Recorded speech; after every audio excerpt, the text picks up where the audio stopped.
for now, Trump should try to work with Putin to show him that he's sincere in bringing Putin into the West, into Europe, as a state in good standing, to show him that there's a better way for Russia to normalize relations, to end its isolation, to improve its economy by getting it out of this hole that it's in because of this pointless war with Ukraine.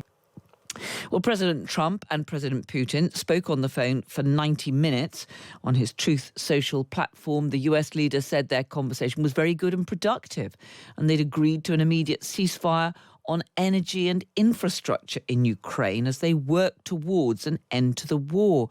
But they also agreed to begin negotiations to end attacks on ships in the Black Sea. But the statement from the Kremlin said a key condition would be the complete cessation of foreign military aid and intelligence sharing with Ukraine. President Zelensky has said he supports the idea of a 30-day halt to attacks on energy supplies, but he warned the terms demanded by the Kremlin show that Russia is not ready to end the war. Downing Street says it welcomes the progress President Trump has made towards a ceasefire, but has insisted negotiations must lead to a just and lasting peace for Ukraine. Earlier, I spoke to Dr. Karen von Hippel, who is a former Director General of the Royal United Services Institute and a former senior advisor at the US State Department, and she told me that a ceasefire on energy and infrastructure would not protect Ukraine's civilians.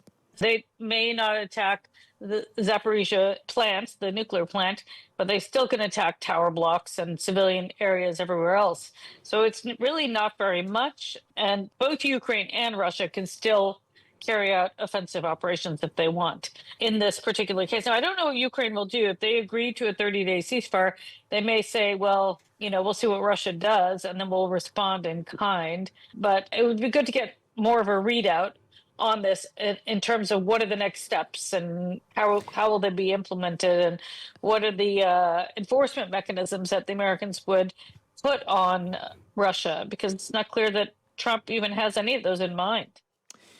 Well, Fred Fleitz is vice chairman of the America First Policy Institute Center for American Security. He served as chief of staff of the National Security Council during President Trump's first term. Good evening to you, Fred. Good evening. Good to have you with us. What do you make of what we're hearing about this phone call? Well, it was friendly and non-contentious. Putin made at least some minor concessions towards bringing peace to Ukraine. He agreed to cooperate on non-proliferation, peace in the Middle East. The White House says he agrees that Iran cannot be permitted to destroy Israel. There was talk about normalizing relations, and that's all good. And this takes place in the context of American-Russia relations really being at a very low point during the Biden administration. You may remember Biden once compared Putin to Hamas. That was not in the interest of global security. But let's be realistic. There were a lot of problematic things coming out of this talk. Putin said he wants Ukraine demilitarized. He doesn't want arms or intelligence to be provided to Ukraine. Those are deal breakers for Ukraine. And I think this just shows a lot of work has to be done to get Putin to agree to a deal that both sides can agree to. But we are just at the beginning of the negotiations, and we're going to need some very sophisticated diplomats to move Putin towards a position where we can get peace. What we're hearing about what was agreed, this idea of a 30-day ceasefire on energy and infrastructure, is a long way short of what the US apparently agreed with the Ukrainians, which would have been a 30-day unconditional ceasefire as a means of starting wider negotiations. I mean, do you think that President Trump actually caved in to what President Putin was demanding here? The Russians are notoriously difficult to negotiate with. And as I said, this is happening in the context of U.S.-Russian relations being in a very bad situation. And I think it's going to take time to move Putin. Remember, he wasn't interested in negotiations at all just a few months ago. So I'm hoping that this is the beginning of a new relationship. And you may hear many pundits saying that to get Putin to agree, we're going to have to sanction him more. Frankly, despots like Putin aren't that vulnerable to sanctions. I think Putin will agree to some type of peace agreement with Ukraine if he understands it will mean a better situation. It'll be better for the Russian people to normalize relations under Trump, to recognize Trump's the only one on the world scene he can make a deal with, and if he misses his opportunity, he'll never have he'll never have a chance.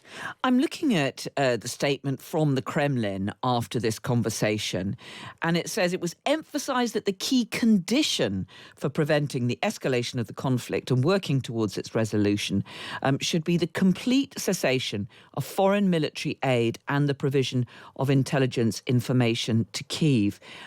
Now, of course, Ukraine doesn't trust President Putin, who's only talking in any case about a partial ceasefire. He's not talking about ending attacks on civilians. And for it to agree to stop getting any backup and support from countries like the UK and its allies, surely that is an unrealistic demand to make, something that President Zelensky could not agree to. Well, I just said that. And I don't think it's a surprise that a dictator like Putin would make maximalist demands at the outset of negotiations. A peace agreement is not possible under conditions like that. But as I said, we've just begun the negotiations. And if this went well, if Putin thinks that Trump is prepared to work with him, that's the starting point. And let's see where we go. How do you think, then, that President Trump should take this forward? What should be his next step? Does he need to confront President Putin or try and work along with him? I think for now, Trump should try to work with Putin to show him that he's sincere in bringing Putin into the West, into Europe, as a state in good standing, to show him that there's a better way for Russia to normalize relations, to end its isolation, to improve its economy by getting it out of this hole that it's in because of this pointless war with Ukraine. Putin has demanded that Ukraine not join NATO. Ukraine is not joining NATO anytime soon because it would take a unanimous vote of NATO members. That's not going to happen. If Trump has to throw that to Ukraine, he's not really giving up anything. But I think there are other conditions that Europe and the US are going to stand fast on. And frankly, after an agreement, Ukraine has to be armed to the teeth. That's the security guarantee Ukraine is going to demand. And look, Zelensky will never agree to an agreement that says that Ukraine can't receive weapons or be disarmed. So where does this leave the British Prime Minister, Sir Keir Starmer, who's been trying to put together this coalition of the willing to enforce a peace, assuming that there is a peace to keep? Do you think that the British Prime Minister is right to continue to work with allies to put this together when we see that a key demand from President Putin is that this sort of military assistance should stop? I think what Starmer's doing is extremely unhelpful. I believe peacekeepers along the Russia-Ukraine border should be deployed to verify an agreement. I don't think that Russia will ever agree to UK troops in Ukraine to verify an agreement, but there are troops I think both sides could agree to. But this idea of an enforcement mission that would attack Russia if it violates a ceasefire, which is what the UK and France have in mind, Putin is never going to agree to that. I don't know where that came from. That was not on the table a few months ago. Let's drop that idea and find a way to put together a competent peacekeeping force to verify a ceasefire. So do you think that President Trump could or should now turn around and say to Keir Starmer, look, this idea is just not going to fly. You may as well step back, because isn't the risk that without that kind of coalition of the willing, as Keir Starmer likes to call it, Ukraine is left rather exposed?